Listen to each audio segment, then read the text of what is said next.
Where were you on the morning of Friday, September 27th, 2024? Maybe you had just woken up, or you were preparing to enter into Lagos traffic to head to work.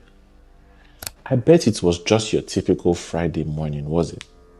Well, at another end of the world in Florida, USA, let's just say they were not having a typical day.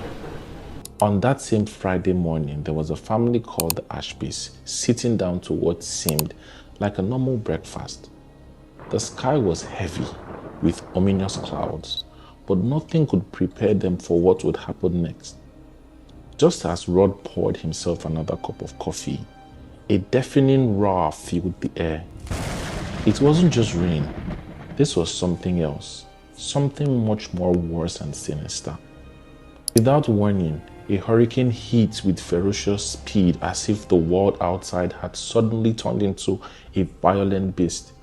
The Elk River, already swollen from days of relentless rain, was raging. In a matter of moments, the water surged, swallowing the ground around them. They barely had time to react before the force of the river tore through their home, sweeping it off its foundation like a toy in a bathtub. A neighbor standing in shock from a safer distance managed to snap a picture of their entire house drifting down the river. Almost surreal, like a scene from a nightmare. But for the Ashbys, it was all too real. Rod Ashby didn't waste a second. Grabbing his wife and their 3 dogs, he shouted above the chaos, his boys barely cutting through the howling wind and crashing water. They scrambled to hold on to anything that wasn't already being carried away by the flood. First, an old mattress they had somehow managed to grab as the house crumbled around them. It was soaked and slippery, but for a moment it was their lifeline. The hurricane's wind whipped debris everywhere, branches, pieces of metal, shattered glass flying past them in a deadly frenzy. They knew the mattress wouldn't hold long, and sure enough, it began to sink under the weight of the rushing water. Rod looked around helplessly and desperately, and then he saw it. A section of the wall torn from what used to be their living room, bobbing up and down in the flood. They lunged for it, clinging to the remnants of their home. The water was ice cold, stealing the breath from their lungs, but they held on to their life. The force of the water was terrifying. It slammed them against floating debris, pulling under them and pushing them back up again. The section of the wall that had been their only hope began to break apart piece by piece, as if it couldn't take any more. In one final heartbreaking moment, the current ripped them apart. Rod and his wife were separated, their hands torn from each other's grasp, as the US swept away in opposite direction by the debris-laden water. The chaos, the helplessness, it all seemed to last forever. Rod's mind raced, calling out into the storm for his wife and dogs, but the roar of the hurricane and the flood drowned his voice. At the end of the ordeal, the circumstances and the effects were devastating. It was a normal Friday morning for you, but for residents of Florida, it was the day that Hurricane Helene struck, and they lost over 230 people. Men, women, children, homes, and livelihoods were all lost in one single day. As a matter of fact, a week after this horrible incident, the smell of corpses could be perceived in the atmosphere. The smell of death, just a single breath away. And now, with a second hurricane warning looming for the same Florida, I bet you may be moved by this and you're asking, "Sad, but what does this have to do with me? How does this concern me?" I have one answer for you: everything. Now, all the devastating freak of nature happened in the US, and you may say, but it can't happen to Nigeria. Nigeria is blessed of God. We have good weather. We have good everything. Well, think again. We don't need to go too far or conjure up anything from my imagination. Does this look familiar?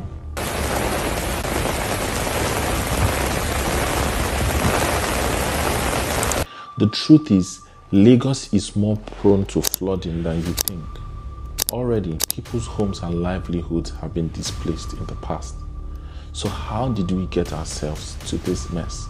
And more importantly, how do we get out of it? Let's talk about something that we don't always really think about, but it really affects all of us here that lives in Lagos State. The fact that we are living in a coastal city. Now, being close to the water may sound really nice and all, like cool beach vacation vibe every single day, but it brings some real dangers that we cannot overlook. And one big thing is flooding. We've seen how the rain can turn streets into rivers in minutes. It's wild. And then there's the constant threat of coastal erosion, which just means our land is disappearing bit by bit thanks to the water.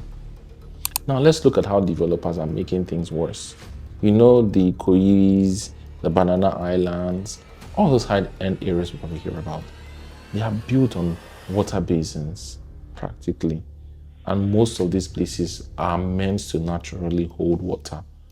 But developers are sound feeling like it's nothing. Like, hey, no big deal. Let's just throw up sand in there, build luxury apartments.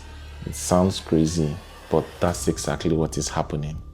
They are sand filling the land without thinking about the long-term effects. And it's not just affecting drainage and causing floods. We've seen the worst-case scenarios with some terrible building collapses in the past, which is just a foreboding of what would be when we come to the climax of all of this that we're doing currently. I'm sure you remember the Ikoyi disaster. 21 floors came crashing down. People lost their lives. Then there was the Banana Island collapse. 7 floors gone just like that. These were supposed to be major wake-up calls, but the truth is they could also have been avoided, these incidents that I spoke about.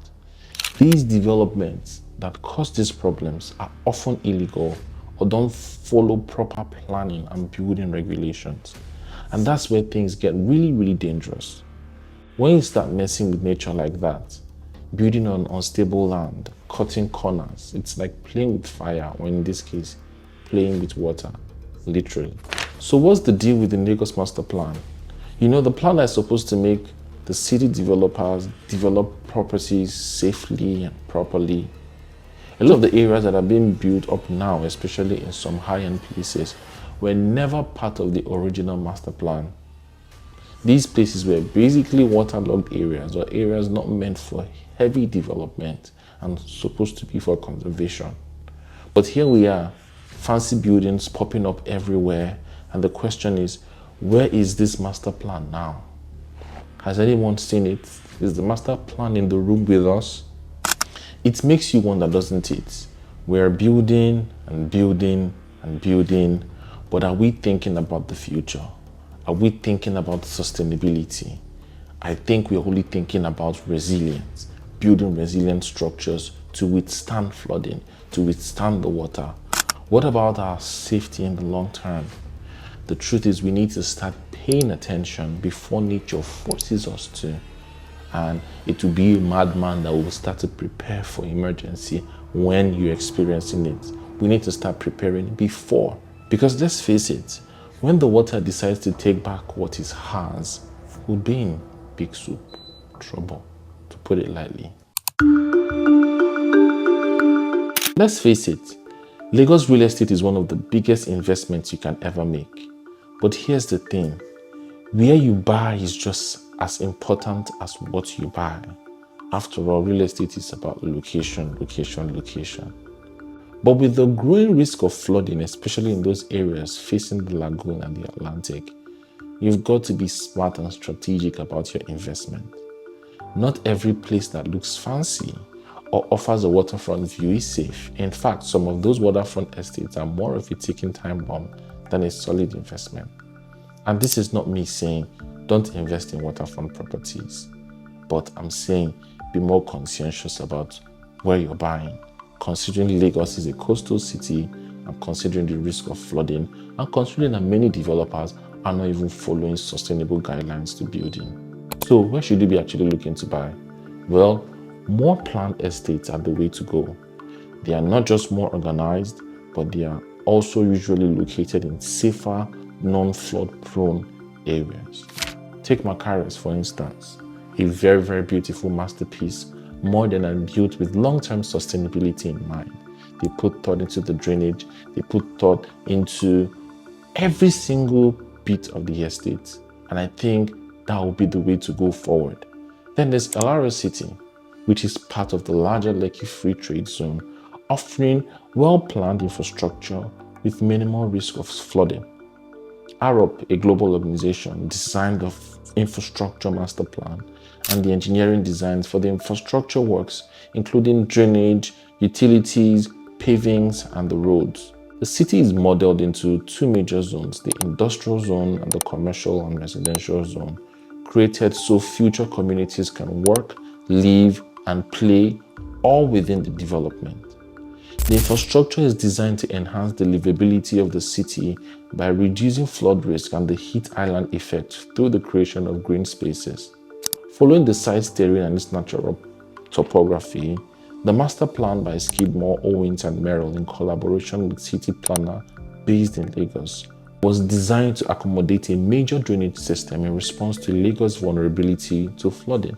To give context, Skidmore, Owens and Merrill is an award-winning architectural firm established in Chicago from all the way back in the 1930s, responsible for major projects like the Manhattan West Towers, New York, Burj Khalifa, Dubai, Canary Wharf, London, Apollonia City, Ghana, Tatu City, Kenya. Continuing with Alaro City, it was developed into greenways and retention ponds by AROP to serve as a natural water harvesting process, as well as the major site's drainage discharge point designed to control flooding.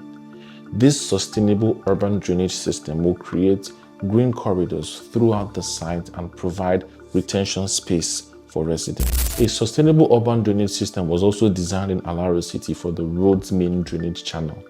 Natural trapezoidal green bioswales and rain gardens were incorporated alongside trees and green landscaping adjacent to the roads and pavements.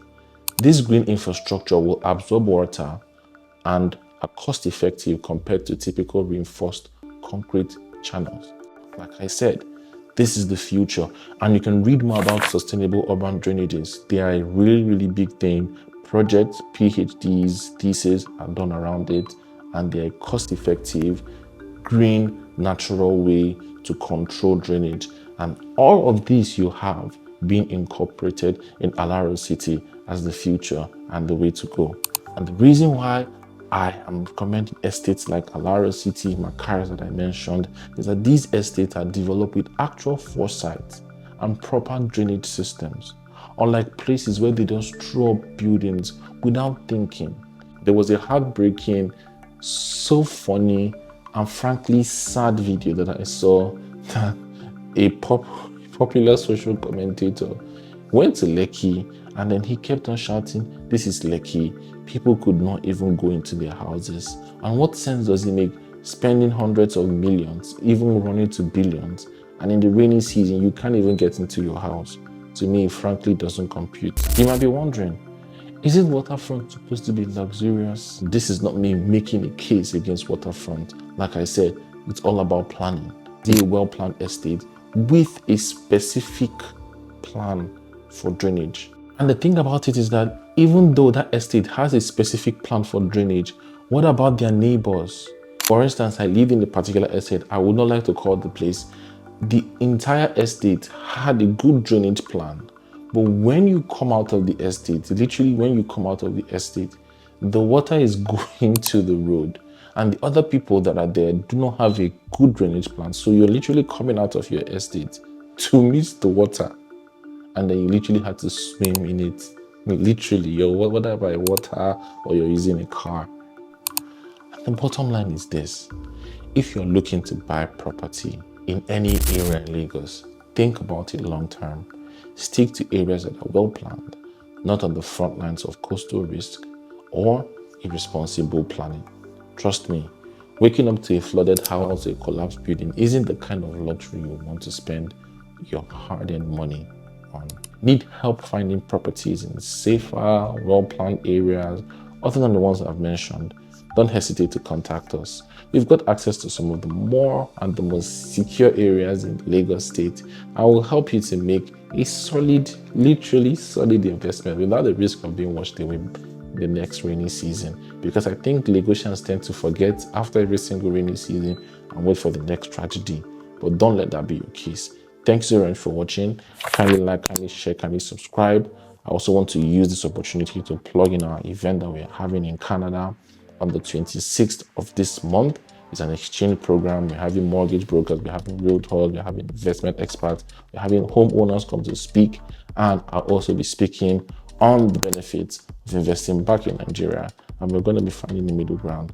We also have a new group that we started for Nigerians in the diaspora that are interested in investing in Nigeria. You can join that for free, and also details of the event will be on the description. Thank you so much for watching. Kindly like, share, subscribe. See you at the very next video. Bye-bye.